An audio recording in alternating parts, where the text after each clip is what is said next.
Once upon a time, not so long ago, there was a very special man named Jesus. He was a teacher, a healer, and a friend to all who needed him.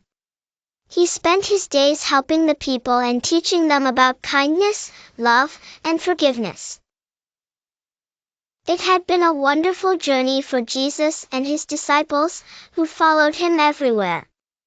They had seen him perform miracles, like healing the sick and even walking on water.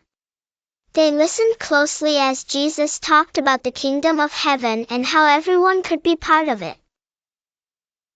One beautiful day, Jesus gathered his disciples together on a quiet hillside. The sun was shining brightly, and the sky was a magnificent shade of blue, dotted with fluffy white clouds. The disciples could sense that something extraordinary was about to happen. "Are you going to restore the kingdom to Israel now?" one of the disciples asked Jesus, with hope sparkling in their eyes.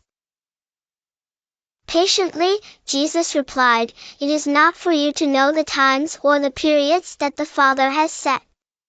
The disciples nodded, understanding that some things were not for them to know. Then Jesus shared something very important.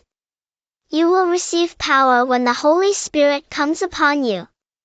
And you will be my witnesses in Jerusalem, and in all Judea and Samaria, and to the ends of the earth."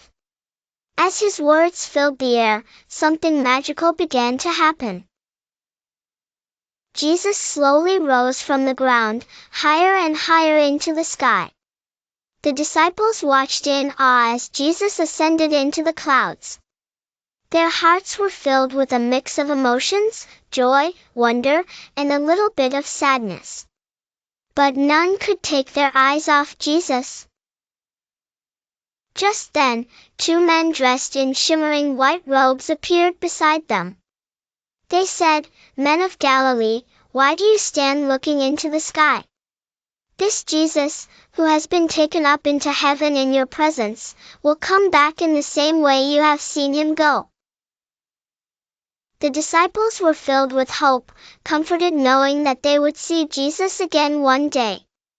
Together, they returned to Jerusalem, hearts brimming with a promise they would hold dear. This was not an ending, but a beginning of spreading Jesus' teachings of love and kindness throughout the world. And they understood that even though Jesus was no longer with them in body, his spirit would always be with them, guiding them. And so they waited, doing their best to be kind, loving, and to share the message Jesus had left them with. They knew that someday, when the time was right, Jesus would return, just like he promised, bringing peace and joy to the world once more.